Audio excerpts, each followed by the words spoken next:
Hoy tengo el gran honor de presentarles a Rafa Guerrero, que es muy conocido, pero bueno, seguramente también quizá en Latinoamérica hay muchos que tal vez no le conocen aún, así que bueno, les voy a hacer una presentación primero de este invitado súper especial que tenemos hoy. Él es psicólogo, neuroeducador, especialista en lo que es el desarrollo del cerebro infantil y del adolescente, en ese sentido también especializado en lo que son dificultades de aprendizaje, o sea, trastornos del aprendizaje como TDAH, de hecho que ahí tiene un libro escrito especialmente sobre ese tema, y otro de sus grandes temas es todo lo que tiene que ver con la gestión emocional, con los niños, el vínculo, el apego, incluso también cómo gestionar situaciones traumáticas. En relación al apego también y a toda la gestión emocional, acá también tengo su libro, que es, bueno, un gran acompañamiento para las familias y profesionales. También es profesor en la universidad, tiene ahí su gabinete en Madrid, de Darwin Psicólogos, en fin. Y además de todos estos saberes que comparte como profesor y como psicólogo, también es un gran divulgador, así que hoy vamos a aprovechar esa faceta de ayudarnos a comprender más a los niños para también facilitarles qué es lo que realmente necesitan. Así que bueno, bienvenido Rafa, gracias por Muchas haber gracias, Mara. aceptado esta Muchas gracias. invitación. Nada, es un placer estar aquí contigo. Eh, ya sabes que admiro tu trabajo y que, bueno, que haces una labor fantástica de divulgación y, bueno, pues me gusta mucho el trabajo y la labor que haces. Así que para mí es un verdadero honor y un súper privilegio que cuentes conmigo y, bueno, que podamos aportar ahora un par de cositas o tres para que las mamás, los papás, los profes, profesionales que nos estén escuchando, que puedan ser mejores mamás, mejores papás y mejores profes. Así que nada, muchas gracias por invitarme. Estupendo, y además realmente eso, estamos totalmente en la misma línea, podríamos decir, con total sintonía. Total. Y lo que tiene Rafael Guerrero, que nos puede traer hoy, que nos puedes traer hoy, que justamente ahí yo no tengo tanto esta parte, o sea, de principios estamos totalmente de acuerdo, pero justamente es toda esta parte más neurológica, más de poder comprender también desde otro punto de vista estas cuestiones. Así que bueno, el tema, podríamos hablar un día entero, pero vamos a acotarnos, vamos a Vamos a centrarnos hoy contarlo. en un tema, en un tema que preocupa mucho. Eh, es decir, a mí personalmente me preocupa, creo que a ti también te preocupa porque también te he escuchado hablar de esto y hay mucha gente que me ha pedido especialmente este tema y es lo referente al tema de las pantallas. Así que por un lado quisiera, desde tu perspectiva justamente de psicólogo y neuroeducador, que nos contaras primero un poquito para poner atención de esa alerta, de esos peligros que puede traer el desarrollo de los niños, para luego daros también soluciones, o sea, que sí que no nos quedaremos en la problemática. Entonces, lo primero es, en esta parte más de tu especialidad en TDAH y todo esto, ¿cómo consideras que afecta a este cerebro inmaduro, a este cerebro infantil, el tema de las pantallas? O sea, ¿cómo interfiere en lo que es justamente déficit de atención, trastorno de hiperactividad y aprendizaje en general? ¿Qué nos puedes contar ahí al respecto? Pues fíjate, Tamara, tú lo has comentado, es decir, hablamos de una especie como es la del ser humano, que venimos a este mundo con un cerebrito que es completamente inmaduro. Es decir, yo siempre digo que en las formaciones suelo poner una foto de un neonato y les digo a los alumnos, digo, fijaos, aquí tenemos la gran oportunidad. Pero ojo, tenemos la gran oportunidad tanto para lo bueno como para lo malo. Es decir, el hecho de que tengamos un cerebro tan inmaduro, tan frágil, tan vulnerable, tan maleable, nos otorga a nosotros, como padres, como madres, como educadores, como adultos significativos, la oportunidad de poder hacer de este chiquitín o de esta chiquitina una gran persona.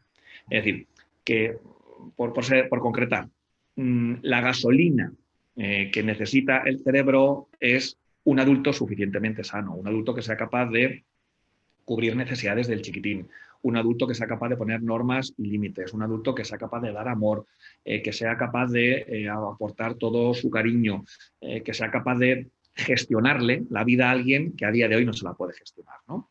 Entonces, claro, si resulta, ya para entrar en el tema de pantallas, Tamara, si resulta que desde que son muy chiquititos, y tanto tú como yo, como cualquier persona que nos está viendo ahora mismo, somos conscientes de que a veces nos encontramos con bebés por la calle o en casa con dispositivos, no digo de manera puntual, porque de manera puntual no pasa nada.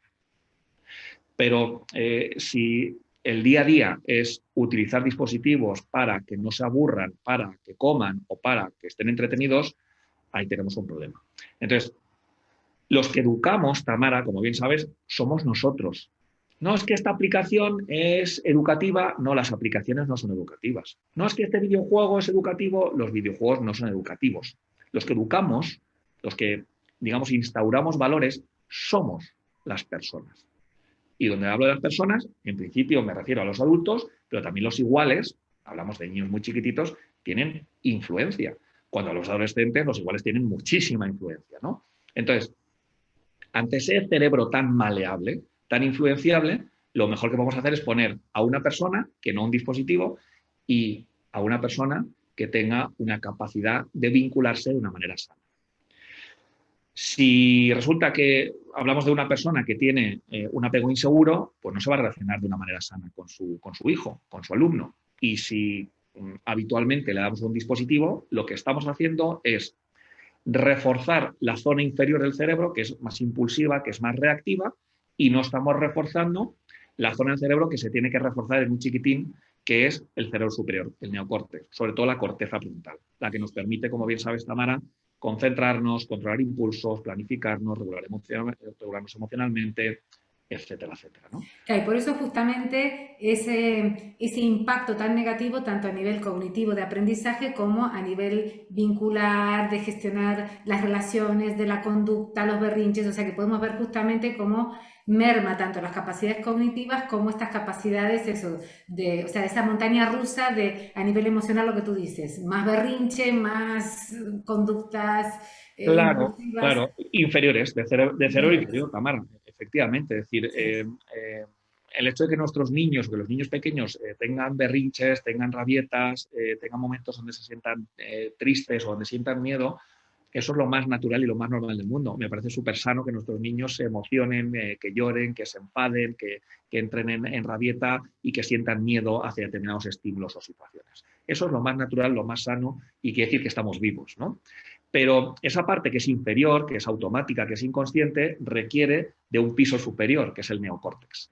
Igual que la estructura de abajo, el cerebro inferior, es automático y es innato, es decir, que ya venimos a este mundo teniendo ese cerebro desarrollado, el cerebro superior, el neocórtex, la corteza frontal, se desarrolla, pero ojo, se desarrolla no con un dispositivo, se desarrolla con una persona, se desarrolla con la tribu.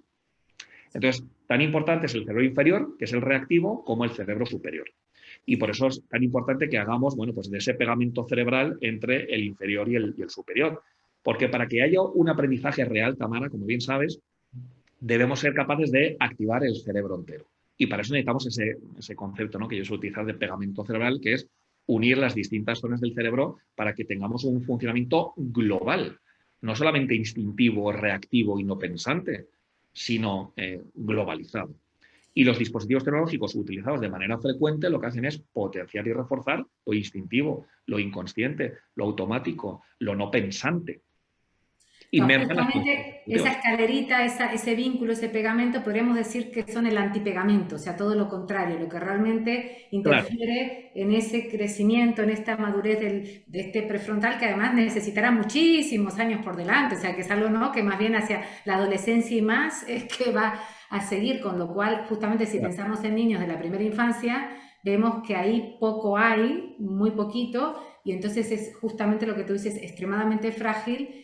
Y ahí podrías explicar eso un poquito más para que la gente realmente le quede claro cómo es este mecanismo de por qué realmente una pantalla interfiere tan negativamente en esta capacidad del prefrontal Sí, y apoya tanto, por así decir, las otras, lo más instintivo y racional. claro, porque la pantalla al final lo que hace es que nos pone en posición de reacción. O sea, no nos pone en posición de pensamiento, de razonar, de... toma de conciencia, sino que estamos en modo reactivo, estamos en modo supervivencia y el cerebro no distingue entre realidad y ficción. Con lo Claro, cual, sobre todo, sí, eso es súper importante lo que has dicho, que no distingue realidad y ficción, eso es completamente importante. Y ahí es donde igual hay gente que con lo anterior que has dicho dices, pero ¿cómo? Si lo que habías dicho antes, si esto es educativo, quizá les hace pensar, les hace reflexionar, pero justamente romper ese mito, que por más que no, nos vendan como que esa aplicación lleva a pensar, lleva algo más lógico, algo más racional, es como que eso es mentira. O sea, que eso es un poco lo de decir, a ver, un neurocientífico, un neuroeducador nos dice que realmente ahí hay un mito de alguna manera. la esencia del ser humano, que yo siempre vuelvo a lo mismo, la esencia del mamífero y la esencia del ser humano es la relación. Es decir, un dragón de Komodo, un reptil, tiene un funcionamiento muy diferente al de un mamífero, al de un ser humano. Muy diferente. El reptil es independiente y desde el momento en que sale del huevo funciona de manera independiente, puede vivir solo, pero el ser humano no puede vivir solo. El mamífero no puede vivir solo. Los mamíferos vivimos en manadas. Y el hecho de que vivamos en manadas, dado que somos vulnerables, la manada te protege. Si vemos documentales de la 2, si nos metemos en el mundo de los mamíferos, vemos que aquellos miembros de la manada que son más vulnerables, que están lesionados o que son muy mayores, están protegidos por la manada, van en el centro de la manada, para ser protegidos por los fuertes y para ser protegidos por los jóvenes. Porque el hecho de pertenecer a una manada es sinónimo de protección. Los niños que están experimentando hoy, desgraciadamente, una situación de bullying o de acoso en un colegio, son niños que están solos, no son niños protegidos, no son niños que sean vistos, no son niños que tengan una red social. Por eso vuelvo una y otra vez, Tamara, a la idea de quiénes somos, de dónde venimos y cuáles son nuestras características. El ser humano, el mamífero, no necesita una pantalla. Una pantalla puede llegar a ser un lujo y puede llegar a ser una bendición. De hecho, estamos teniendo ahora una conversación tú y yo, Tamara, gracias a un dispositivo tecnológico. Es una bendición, es un lujo, pero no necesitamos una pantalla para sobrevivir. Por lo Sí. tanto, lo que nos viene, digamos, de gratis desde antes de nacer es un cerebro inferior que nos permite sobrevivir y que nos permite reaccionar ante situaciones peligrosas. Pero somos seres humanos, no somos reptiles, con lo cual debemos ir más allá, debemos fomentar ese cerebro que es pensante, ese cerebro que es consciente, que razona y que pone en marcha las funciones ejecutivas. Es más, como decíamos antes, el cerebro no distingue entre realidad y ficción. Los casos que desgraciadamente vemos en televisión de matanzas en Estados Unidos, ¿no? La gran mayoría de estos jóvenes, que suelen ser jóvenes, suelen ser personas que tienen una adicción a los videojuegos. Y es tal la adicción que tienen, Tamara, que cuando llegan al colegio y empiezan esa escena que es bestial de tiroteo, se piensan que están en un videojuego. O sea, vamos a imaginar, vamos a ser conscientes estamos hablando de casos extremos, sin lugar a dudas, son casos extremos, pero que seamos conscientes de la repercusión que tiene una adicción a un videojuego. Una adicción a un videojuego a nivel cerebral es exactamente lo mismo que una adicción a la heroína, que una adicción es una drogodependencia, ¿no? Entonces, al final llega un momento en el cual yo creo que estando en el colegio y disparando, estoy en el videojuego. No distingue la realidad de la ficción. Y esto Claro, es tremendamente peligroso. sí, porque de alguna manera justamente has dicho que las pantallas no las necesitamos para sobrevivir Eso es. y a la vez, por otro lado, es verdad que ahora nos permite tener esta comunicación tan maravillosa para ayudar al mundo, o sea, ayudar en la conciencia. Pero ¿cuál es la diferencia? Que nosotros ya somos adultos y tenemos ya un nivel de conciencia que nos permite usar con conciencia este medio que está a nuestro servicio, podríamos decir. Acá mandamos nosotros de lo que queremos hablar, de lo que queremos comunicar y utilizamos al medio. Y es exactamente lo contrario a lo que pasaría en la primera infancia. O sea, Claro, todavía claro, no nada hay más. ese nivel de conciencia y más bien, ¿no? En la pantalla, vamos, a Claro, piso. pero una vez más, es que si hablamos de cuál es la diferencia entre el cerebro de un recién nacido o de un chiquitín de 6 meses, me da igual, y nuestros cerebros como adultos, la diferencia es abismal. Es decir, el cerebro de un recién nacido es tremendamente vulnerable y tremendamente maleable. Podemos hacer con él lo que queramos. Con un adulto no es tan sencillo.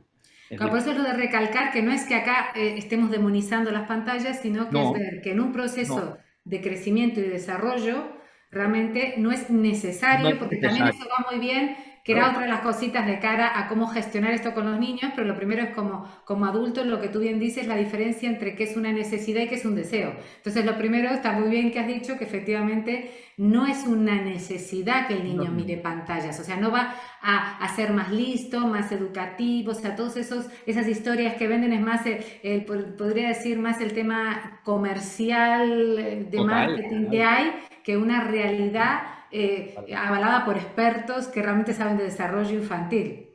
Fíjate, Tamara, como hace unos cuantos años se puso muy de moda el Baby Einstein, ¿no? Entonces, los niños pequeños tienen que ver el programa de Baby Einstein. Se demostró científicamente que el Baby Einstein no tenía ninguna implicación y no era, no aportaba nada de manera positiva. Claro, es que esa es la diferencia entre un adulto y un niño, es que el niño es tremendamente maleable y vulnerable. Y nosotros ya tenemos un cerebro mucho más desarrollado y tenemos criterio. Tenemos Eso. pensamiento crítico, algo que un chiquitín no tiene, ¿no? Entonces, claro, lo que el chiquitín ve, tenga 6 meses o tenga 5 años, me da igual, lo que está viendo en la pantalla es la realidad. Ese es Por el eso, tema. Eso es lo cuando, peligrosísimo.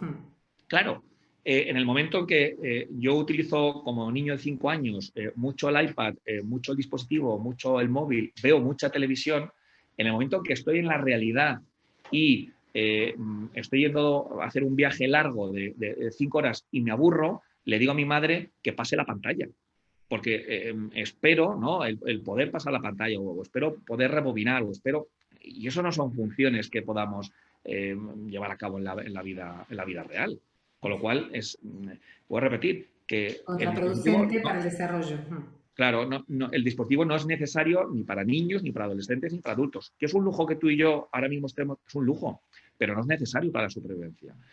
Y sobre todo los niños pequeños hay que tener cuidado, ¿no? En que no sea un uso continuado. Ojo, no consiste, luego seguramente en las soluciones hablaremos un poco de ideas y de pautas, ¿no? Pero no consiste tampoco en demonizar las tecnologías, ni muchísimo menos. Sí es fantástico, pero que no olvidemos que somos una especie social y que necesitamos socializarnos y relacionarnos los unos con los otros. Somos una especie que vivimos en manada. Sí, alguna vez cuando yo he dicho que con mis propios hijos limitaba mucho la televisión, que en esa época solo había televisión, cuando tenía mis hijos pequeños, me decían, pero están fuera de la realidad. O sea, me acuerdo la gente que decía la palabra, están fuera de la realidad en cuanto a que no veían los programas que veían los otros niños. Y entonces yo siempre, era esa mi debate, era, a ver, ¿cuál es la realidad?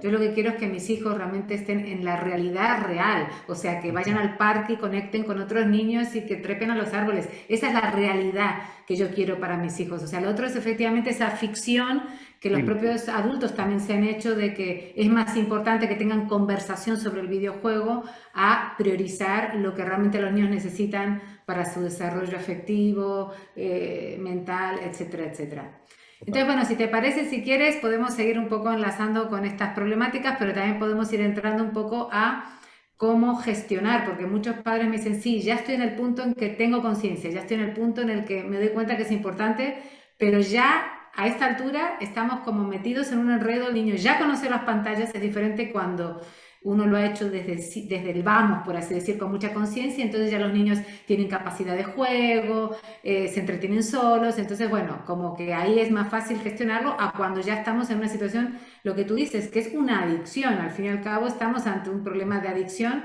que entonces también nosotros tenemos que ver cómo gestionamos también este berrinche, o sea, yo creo que tener las cosas claras ayuda a gestionarlo, además de las estrategias que nos puedas dar de cómo gestionar. Así que un poquito eso.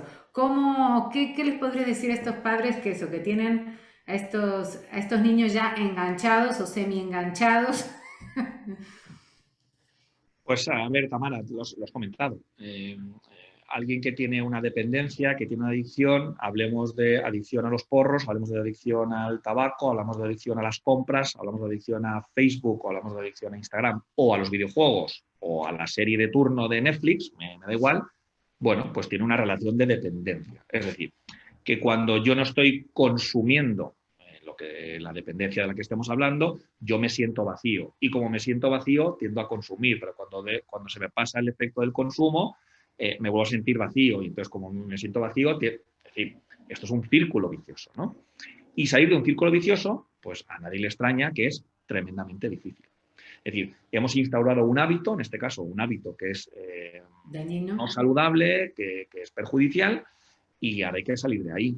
Ahora no se sale diciendo, ay, sí, claro, es verdad. Pues venga, salgamos de ahí, ¿no? Es decir, que hace falta pasar por un momento de tormenta, por un momento de desierto, donde es muy difícil poder pasar de una situación que no es saludable a una situación que es más saludable, aunque de primeras al menor no le hagan gracia, ¿no? Pero es un proceso de desintoxicación, que vamos a tratar en un primer momento, Tamara, de hacerlo nosotros como padres, pero que en muchas ocasiones es necesario pedir ayuda de un profesional.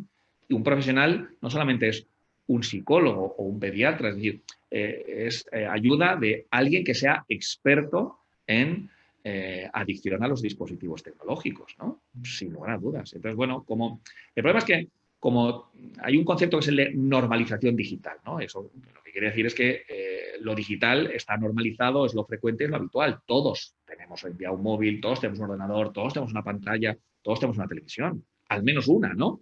Entonces, eso hace que esté normalizado. Entonces, salir de esa situación, ser consciente de los efectos nocivos que esto tiene, pues es muy difícil.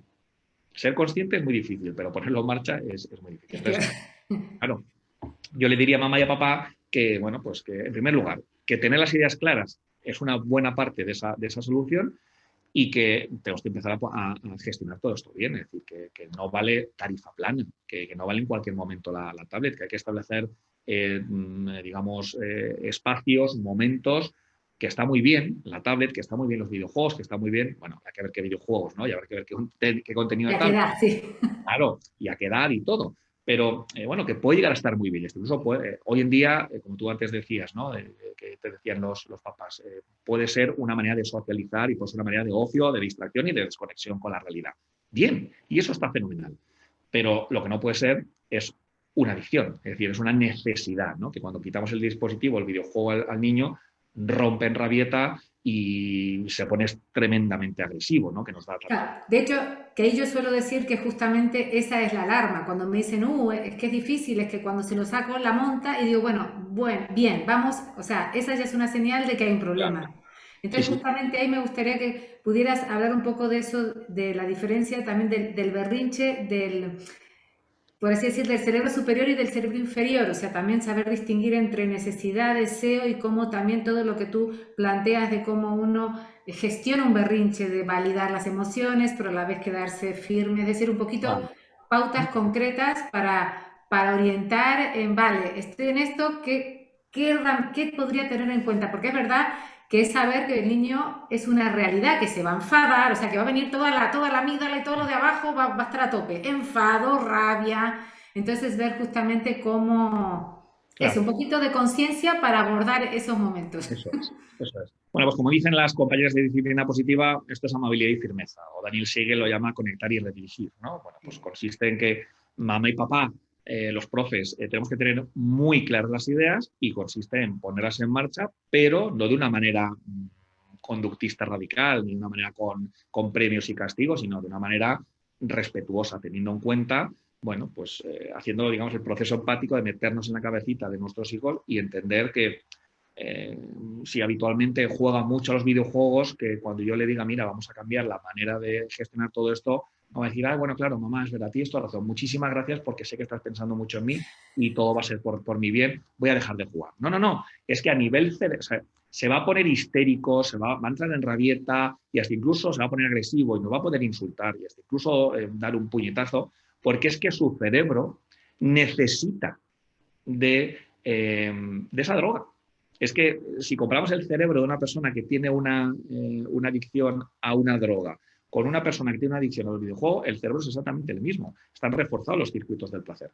Y el cerebro lo que quiere, lo tiene muy claro, tiende hacia el placer y tiende a evitar aquello que es doloroso o que es desagradable. Entonces, ante el momento en el cual mi hijo entra en rabieta, lo que yo tengo que entender como padre es que, como antes hemos hablado del cerebro inferior y el cerebro superior, lo que ocurre en el cerebro inferior es que se ha desregulado. Se han liberado adrenalina, se ha liberado cortisol, se secuestran las amígdalas y eso implica que aparece una rabia bestial. incontrolable. Incontrolable porque el cerebro superior, que es el que se encarga de la gestión del resto del cerebro, no tiene la capacidad de gestionar. Por lo tanto, soy yo adulto el que tengo que ejercer de ese cerebro superior del niño. Así es. Claro.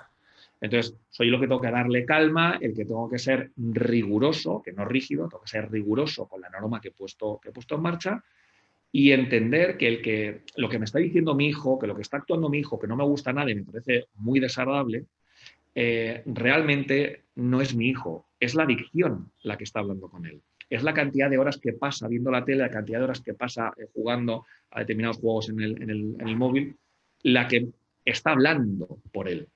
Entonces, bueno, pues en ese momento está secuestrado por las amígdalas, está secuestrado por el enfado de esto no puede ser, yo tengo que jugar más tiempo a la videoconsola, ¿no? Y entonces lo que hay que hacer es amabilidad y firmeza. Es decir, mira, esto es lo que hemos acordado. Claro, previamente hay que avisar al menor. Mira, mamá y mamá hemos hablado y hemos llegado a esta conclusión. O lo ideal sería poder incluir al menor en esta situación. No podemos dedicar todas las tardes hora y media a los videojuegos, cariño. ¿Qué se te ocurre que podemos hacer? Vamos a habilitar unos tiempos y unos espacios para poder utilizar los dispositivos. Porque luego tiene que haber tiempo para la socialización, que es lo que sí que necesitamos como especie, Tamara. Claro, que eso es lo que luego vamos a reforzar ese punto de que necesitan solo en respecto a esto y que incluso cuando son muy pequeños, porque es verdad que yo a veces he intervenido, por así decir, en personas que tenían un bebé de 9 meses que ya estaba con la pantalla y que ahí fue decir stop y ahí, bueno, no hay posibilidad de mucho diálogo, evidentemente, no es que sea a nivel reflexivo ni que uno explique demasiado, pero sí es saber que es lo mismo, que cada niño a su edad va a ser berrinche, en este caso puede ser llanto, que parece que no se consuela, que va a estar... Y entonces, bueno, según la edad y el momento es ver cómo ajusto, pero el caso es tener estas ideas claras, pero también lo que tú dices de esa comprensión. Eso es lo que yo recalcaría y me gusta mucho que lo hayas comentado. O sea, justamente no todo desde el cerebro, desde arriba todo, como si el niño todo lo pudiera reflexionar y comprender, o sea, como lo has explicado, sino realmente desde esa empatía, desde ese primero conectar con el hemisferio más emocional y a partir de ahí ya, ¿no? Ir llevándolo, ¿no? Esa succión hacia arriba y nosotros hacer de ese... De ese gestor. Al final lo que hacemos es gestionar las emociones, los impulsos y todo lo que ocurre en el cerebro de nuestros niños porque ellos aún no tienen ese gestor. Lo estamos desarrollando. Poquito a poco se va haciendo más grande ese gestor, ¿no? Pero... Sí, que esto como también te escuché que decías, ¿no? Lo típico que a veces el adulto se enfada, pero ¿por qué haces esto? ¿No? Y es como decir, a ver, que el niño justamente no es que quiera ponerse a llorar, no es que quiera enfadarse, no es que quiera, sino que realmente es todo muy instintivo y somos nosotros el que más que preguntarle por qué, tenemos que saber ese por qué, entender al niño, el cerebro, el desarrollo y ver cómo simplemente damos una solución. Sí, acompañamos, o sea, comprendemos, hacemos de adultos, vamos. Claro, sí, yo lo que siempre propongo, Tamara, es cambiar el porqué interrogativo por el porqué explicativo. En vez de decirle al niño cuando le quitamos el dispositivo, pero ¿por qué te enfadas porque te quite el dispositivo? Decirle, mira, te enfadas porque habitualmente o en los últimos años, en los últimos meses, has estado utilizando muchas horas o mucho tiempo el iPad y ahora es normal que te enfades porque, claro, al final tu cerebro lo que pide es a lo que está acostumbrado. Es un hábito. Es un hábito. Sí, es un hábito. Bien, y ahora hablando eso de qué otros hábitos saludables, porque también, bueno, algo que a mí realmente me preocupa mucho, no solamente es las pantallas en la casa, sino que también incluso a las familias que tienen conciencia de la necesidad de limitar y la necesidad de eso, de que estos primeros 6 años de vida sobre todo haya eso, conexión, interacción verdadera, naturaleza, vínculos. Entonces también hay muchos padres que es al revés, que están escandalizados con cómo en las escuelas, en esta etapa 06, parecieran los maestros los expertos y de repente vemos eso, que los propios maestros muchas veces a los niños en infantil les meten la pantalla para entretenerlos, para que estén calladitos, para que estén quietos, la fichita sentadito, para que aprendan más. Entonces como una especie de contradicción de que aparentemente no está como casi penalizado el juego y el barullo, y pareciera que los tienen muy quietitos, muy ordenaditos y están trabajando mucho para ser mejores ciudadanos y sin embargo, bueno, ahí bien sabemos que no van los tiros muy por ahí. Así que sí que quería un poquito una reflexión de tu parte también sobre esto, que alguna vez me ha pasado que incluso entrara en debate a alguien y dijera, pero ¿por qué dices que el juego y que en la etapa del 0-6 es mejor jugar, relacionarse, que estar ya aprendiendo a leer y escribir? ¿Por qué dices que es mejor todo esto a estar aprendiendo un videojuego súper importante? Entonces, bueno, de los videojuegos, de la parte de pantalla ya hemos hablado bastante, pero es un poco ahora desde esta parte justamente tuya del conocimiento del cerebro, del desarrollo infantil, adolescente. ¿Qué les puedes decir respecto a que efectivamente todo está en el fondo, en lo que has dicho, en lo humano, en la interacción, en el juego? O sea, ¿qué puedes decirnos de eso para realmente reforzar también a las maestras que nos escuchan? Claro, pues que somos una especie social. Somos una especie social. Entonces, aprendemos no en interacción con un dispositivo, sino que aprendemos en interacción con los demás. Aprendemos en interacción con mamá, con papá, con los profes, que no quiero decir que el resto no aporte, pero que lo esencial, lo necesario es la relación con el otro. Es decir, Tamara, yo siempre pongo un ejemplo. Si en el momento del nacimiento, desde el paritorio, lo que hacemos es que abandonamos todos el paritorio y dejamos al neonato ahí solo, el neonato va a llegar un momento en que va a empezar a llorar, como diciendo, sin que sea consciente, ¿no? Porque todo esto es reactivo, evidentemente, pero como diciendo que necesito que alguien se haga cargo de mí, que si alguien no se hace cargo de mí, me voy a morir y por eso me angustio, me agobio, lloro y es la manera de deciros, venid aquí, que os necesito. Si nadie le atiende, si nadie interpreta correctamente la señal de llanto del bebé y digamos, nada, no le pasa nada, ya se le pasa, no te preocupes, se va a morir, se va a morir. Es decir, somos una especie que necesitamos del otro desde antes de nacer, desde antes de nacer. Entonces, Y, bueno, sí. y justamente extrapolado todo esto ahora a la situación escolar, es como también un poco ver cómo le podemos dar este mensaje a las educadoras, a las maestras, porque para mí también considero que la figura de una maestra de educación infantil, ni te cuento de una de maternal de 0-3, es más esa figura de apego, como podría ser una mamá, es más un maternar, es más un vincular, un estar presente, un favorecer esa conexión, porque incluso puede ser un sustituto cuando hay un apego incorrecto de la familia, podría ser la salvación, esa figura en este espacio escolar. Entonces vemos que realmente más que obsesionarse con que si los números, que si las letras, que si sabe el triángulo, el círculo, es, ¿no?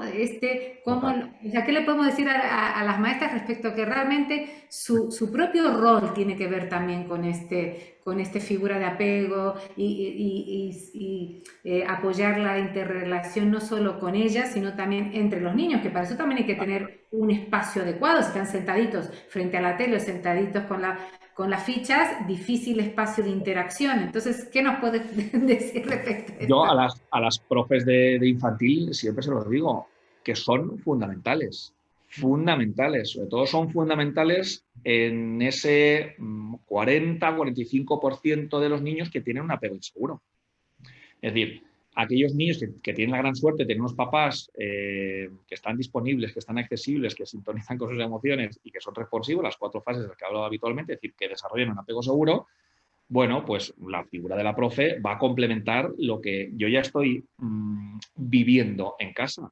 Pero ese 40% de niños que tienen un apego inseguro, metafóricamente están rezando para que la profe que les toque sea una figura de referencia que les escuche, que les atienda, que les mire los ojos, que comprendan realmente lo que necesiten.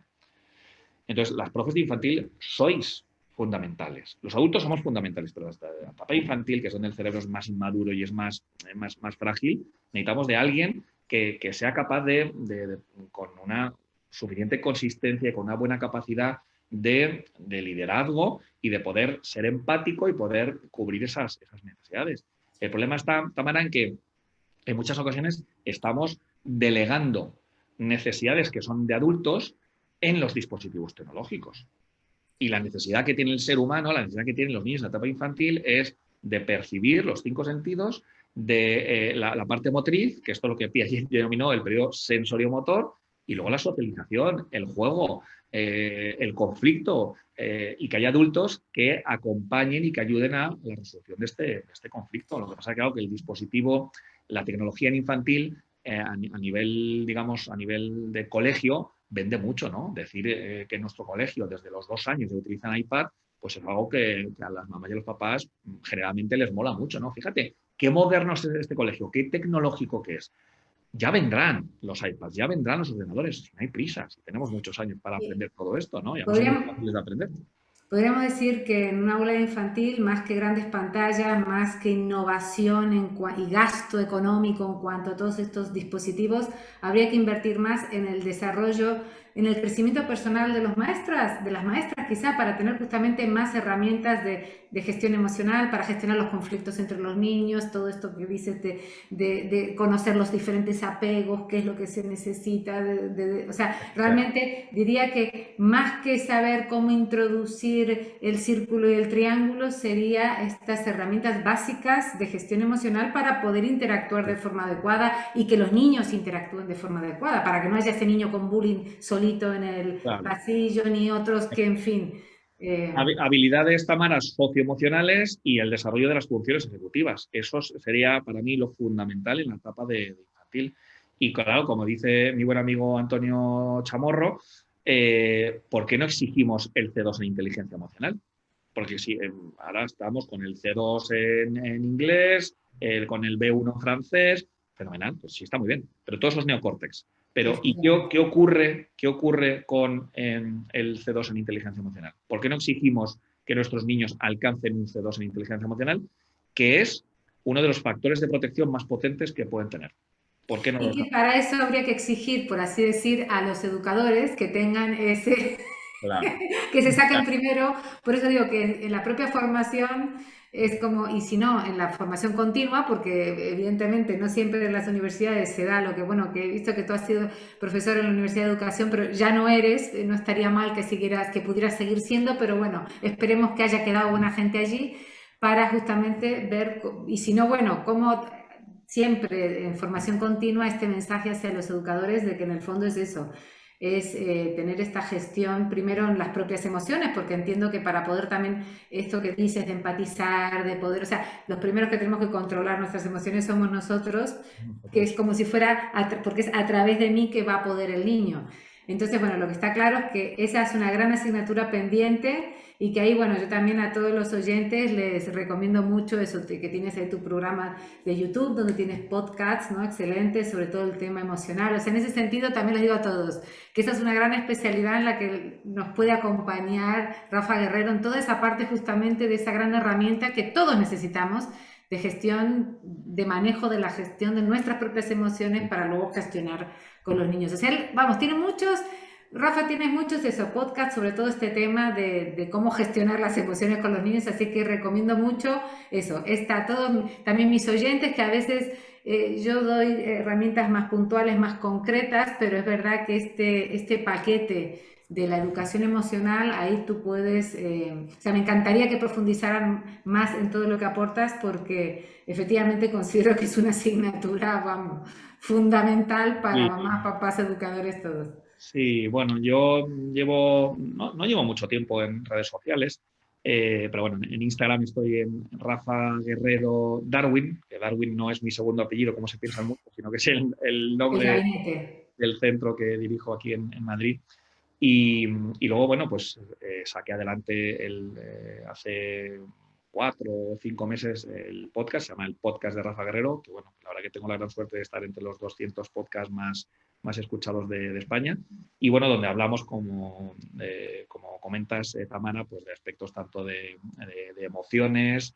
Tenemos un podcast sobre el duelo, tenemos otro sobre la autoestima, y todo lo que tenga que ver con aspectos socioemocionales lo abarco mucho. También tengo otro podcast sobre el cerebro del niño, otro sobre el TDAH, ¿no? Que también es un Sí, tema que... también el trauma es otro tema, ¿no? Que también esta vez ya era mucho para abrir porque es otro de los temas que yo también he ido tratando en estos últimos meses y es otro gran tema tuyo que la gente seguro investigando también puede llegar a también ese aspecto. De hecho que también tienes este Aprendemos Juntos, o sea, estos programas muy buenos, también muy completos, así que bueno, desde luego ha sido un placer enorme tenerte aquí y creo que para los que no te han conocido, pues que haya sido una oportunidad de conocerte y seguir explorando más todo este aspecto y bueno, reforzando yo creo juntos este mensaje de alguna manera resumen de en la infancia es mejor menos pantallas, menos fichas y más vínculo, más afecto, más realidad, por así decir, más interacción en vivo y en directo. Sí, sí, yo diría, Tamara, menos conexión tecnológica y más conexión social, ¿no? Más conexión emocional, humana. Al final Humana, eso es. estamos preparados eh, para conectar los unos con los otros y no para conectar con cosas o con dispositivos, ¿no? Y ciertamente, aunque es verdad que hay gente que dice, ya, pero ahora, ¿no? Como si fuera ahora, pero hay un punto en el que podríamos decir que lo intrínsecamente humano sigue siendo lo humano. Aunque los tiempos hayan cambiado, aunque Es haya que no la ha cambiado nada, tecnología, es como Tamara. si fuera algo más con lo que hay que lidiar, pero que en realidad la esencia humana sigue necesitando al otro Claro, humano, al juego. Y, no ha cambiado nada. Es que no ha cambiado nada. efectivamente. De hecho, uno de los mitos que circula por ahí, que es bastante extendido, es el de los nativos digitales, ¿no? Este Eso. concepto que acuñó Mark Prensky, y que viene a decir que los niños de hoy en día nacen con una predisposición mucho mayor y con una mayor facilidad para la gestión y el dominio de los dispositivos tecnológicos que la que teníamos, ¿no? Con la que nacimos nosotros o la que nacieron nuestros abuelos. No, señores, no. No. Un cambio en evolución lleva miles de años, como poco, miles de años, no una o dos generaciones. O quizá podríamos decir que sí que es verdad que tienen una gran facilidad, porque es como si fuera que es algo que está tan en el ambiente que es fácil, pero no es necesario. Es decir, eso es como A si ver, fuera que tienen facilidad de incluso acceso. pueden rápido aprender cuando les haga falta. Mis hijos tardé mucho en darles el primer móvil y el día que lo tuvieron en la mano me lo explicaron a mí cómo funcionaba. Es decir, que hay un punto en el que no hay que tener el peligro de que se les va a ir el tren, porque lo van a aprender Claro. fácil. Pero Tamara, tienen facilidad de acceso, porque hoy en día los dispositivos están. Claro, efectivamente. Pero yo siempre digo lo mismo. A mí no me cabe la menor duda de que si mi abuelo, mi bisabuelo hubiese nacido ahora, Ah, sería, claro. sería etiquetado de nativo digital como están siendo etiquetados nuestros Así es. hijos. Pero no, nuestros hijos no son nativos digitales, son analfabetos Eso digitales. es, sí.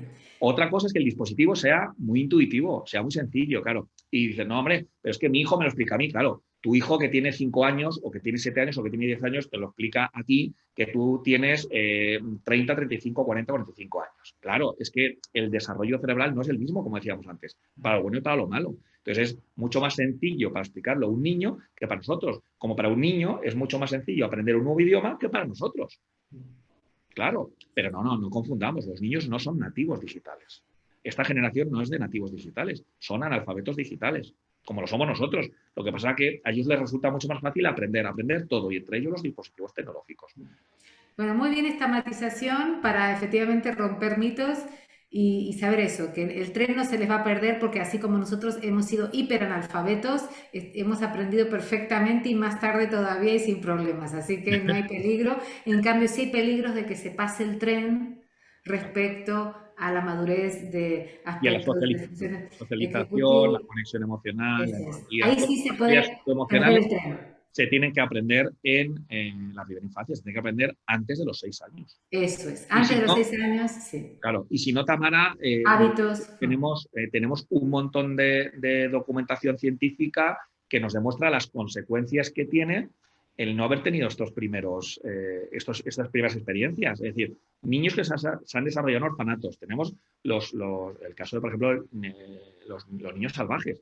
El documental de Jenny la niña salvaje está disponible en Internet. Es decir, casos de niños que han sido abusados, casos de padres que han sido negligentes.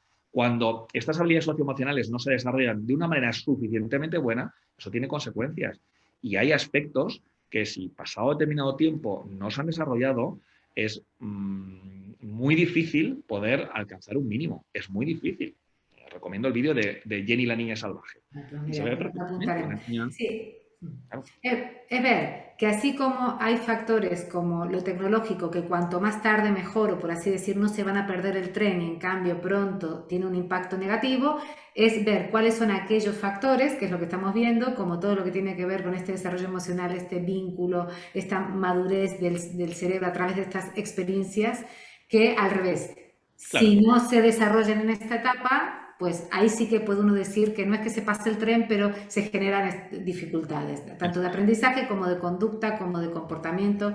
Entonces, por eso, bueno, último llamado a la atención de estos 6 primeros años de vida, básicos para el desarrollo y la capacidad de eso, de simplemente priorizar qué es lo más importante que necesitan los niños para que tengan un buen desarrollo psíquico, físico, etcétera. Y ahí es donde, bueno, ahí es donde has matizado todo lo que tiene que ver con este buen apego seguro, interacción social, y no sé si hay algo más, algún eje más que quieras mencionar para Nada, hacer... ahí es donde tenemos que estar nosotros, Tamara. Sí. Ahí es donde Ahí tenemos es que donde estar yo nosotros. también, justamente, todo el tema que trabajo del lenguaje, del movimiento, del desarrollo sensorial, todo tiene que ver justamente con estas capacidades que sí tienen que desarrollarse en esta etapa, si no, no es que se pasa el tren, pero ahí vienen dificultades de aprendizaje, de comportamiento, emocionales, etcétera, etcétera. Entonces, lo que interesa es hacer las cosas bien en 0-6, es la gran inversión de vida y Total. los adultos, tanto padres como educadores y maestros de esta etapa, a veces digo, son en realidad los que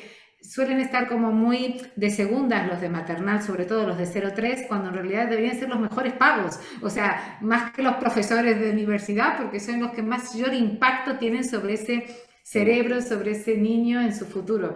Pueden salvarlo, como tú dices, cuando igual en casa había un apego inseguro, y pueden ser esa figura que salva. Así que bueno, muchísimas gracias por tu tiempo. Así que nada, te dejo que te despidas. Desde luego yo, bueno, ha sido un gusto enorme y creo que para todos los que nos han escuchado han sacado perlitas de información muy interesantes. Pues nada, el gusto es mío, Tamara. Gracias a ti por invitarme, por contar conmigo. Y nada, agradeceros a todos y a todas los que nos habéis visto, los que nos habéis seguido. Espero que lo que aquí hemos comentado, Tamara y yo, pues que os haya resultado de interés. Y bueno, pues concluimos, ¿no? con esa idea de que el, el mejor recurso sois vosotros. El mejor recurso para vuestros hijos, lo que más necesitan vuestros hijos, es a vosotros, es a mamá, es a papá, es ese momento para conectar, para reírnos, para llorar, para tropezar, para alabar los aciertos, es vuestra presencia, ¿no? Como dice Daniel Siegel, ¿no? En su libro del poder de la presencia, eso es lo que necesitan nuestros niños. Tener unos padres que estén ahí, que sean sensibles, que sean capaces de conectar con sus hijos y que sean capaces de responder y atender las necesidades que presentan, porque desde el primer momento somos vulnerables. Así que bueno. Muchísimas gracias, y con estas palabras que han sido broche de oro las dejo resonar. Así que, bueno, esperemos igual poder volver a hablar en otra ocasión y seguir con algún otro tema de interés. Así que bueno, muchísimas gracias, y eso, ya saben todos que pueden seguir profundizando en Rafa Guerrero, Rafael Guerrero, en Instagram, YouTube, web personal, web de Darwin, psicólogos, también en los libros que ha escrito, que vamos, tiene una gran bibliografía, además de estos que quizás son los más así, por lo menos los que yo más conocía, pero he visto luego que tiene muchas publicaaciones, así que quien quiera profundizar, material tiene. En mi página web, Tamara, de rafaguerrero.com, ahí hay una sección de libros, ahí están las 14 Ahí está todo. Bien, día de hoy, efectivamente. Ahí cuentos, tienen. libros, así que nada. Estupendo. Bienvenidos todos. Así que bueno, adiós a todos y hasta la próxima. Un besito.